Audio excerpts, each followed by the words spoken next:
Prólogo. Homem ateu é assim chamado aquele que não crê em Deus. Etimologicamente, Deus, do grego, significa Deus, anexando-se o prefixo a, o qual indica ausência ou negação. Teremos ateu, isto é, sem Deus.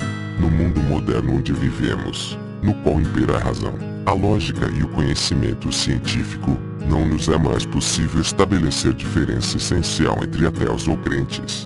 Os que acreditam em um Deus materializável, prosternando-se e orando diante de seus altares, em seus templos, são também verdadeiros ateus. Apenas deste fato não se dão conta.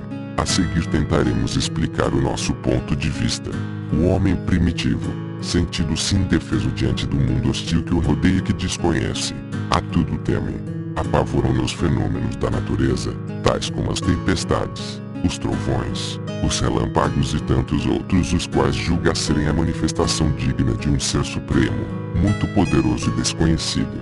Então, na sua impotência para controlar a natureza, e não encontrando explicações razoáveis para os acontecimentos, volta-se o nosso homem para aquele ser poderoso que imagina comandar o mundo. Submisso e suplicante, implora-lhe perdão pelas faltas cometidas, simula preces e oferece-lhe sacrifícios. Com isso, supõe aplacar a ira dos deuses e ganhar-lhes sua benevolência para dias vindouros. Está, assim, lançada a semente da religião que no decorrer do tempo irá ganhando novas formas e sofrerá modificações, de acordo com o próprio homem, suas necessidades e aspirações. Então perguntaremos, diante de que ou de quem ajoelha-se o homem? Diante de Deus? Não. Por incrível que pareça, o homem ajoelha-se, ainda hoje, diante do altar rústico, erguido pelo temor do homem primitivo castigado pelas forças adversas da natureza, e impotente para contê-las.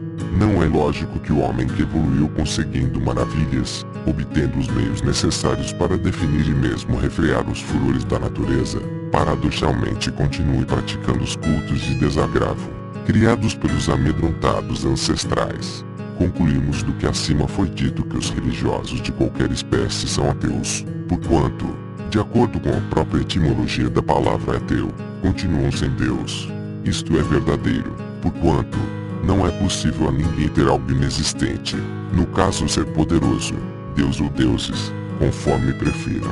À medida que o homem foi evoluindo, promoveu sua organização social, inclusive a religiosa, e o homem permaneceu contrito, ajoelhado diante de Deus e do sacerdote. Aos poucos, vai a religião tornando-se um ótimo e cômodo meio de vida para a minoria privilegiada composta pelos sacerdotes, verdadeiro comércio com o qual o povo tem sido espoliado através dos tempos. Surgiram deuses e religiões idealizadas pelos espertos, a fim de satisfazer a todos os gostos e tendências. Até o século IX, os estudiosos do assunto já haviam catalogado nada menos de 60.000 deuses, sob as mais variadas formas, desde de animal, semi-animal, até atingir o aspecto integral do corpo humano. Criaram deuses como Baco, o deus do vinho, homenageado com tremendas bebedeiras. Vênus, a deusa do amor, para reger a cada ato da vida. Foram criados deuses especiais, inclusive para cada fenômeno da natureza.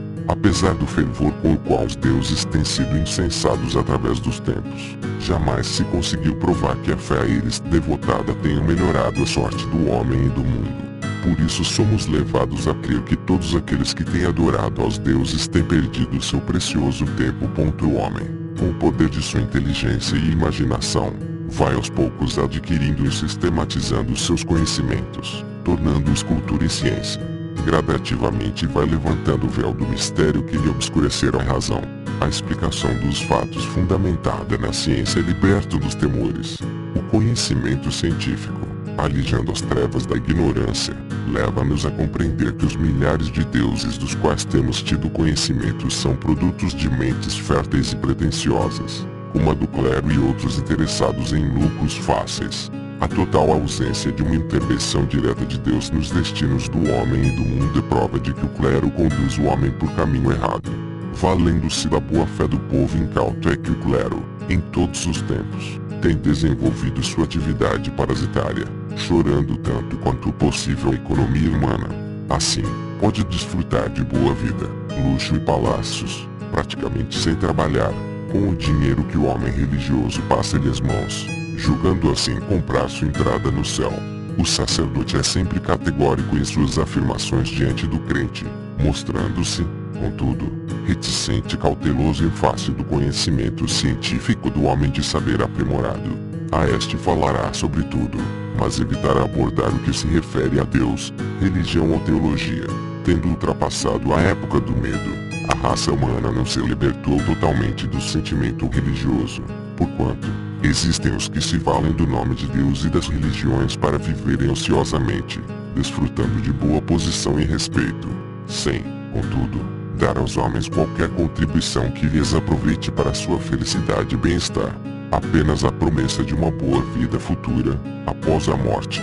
Todavia, a desta ser-lhe-á garantida apenas com a condição de suportar, pacientemente, muitos sofrimentos em sua passagem pela terra. Ora, são promessas vãs e mentirosas. Será que o sacerdote daria para alguém o reino dos céus, se dele dispusesse? Tudo nos leva a crer que não. Não acreditamos que as religiões possam desaparecer tão cedo da face da terra, apesar do aprimoramento, sempre em expansão, do conhecimento científico. As religiões não morrem, modificam-se. Desde os primórdios da humanidade, o aparecimento sempre de novos deuses e modalidades de culto justificam tal afirmativa. Em vista de tantas e tais modificações, é que chegamos à era do advento de Cristo e do cristianismo. Religião esta abraçada por boa parte da população do mundo atual, em suas variadas ramificações. E qual o fundamento sobre o qual foi criada a religião cristã? Nada tem de positivo, palpável ou verdadeiro. É apenas uma lenda ao nascimento de Jesus, como toda a vida e os atos a ele imputados.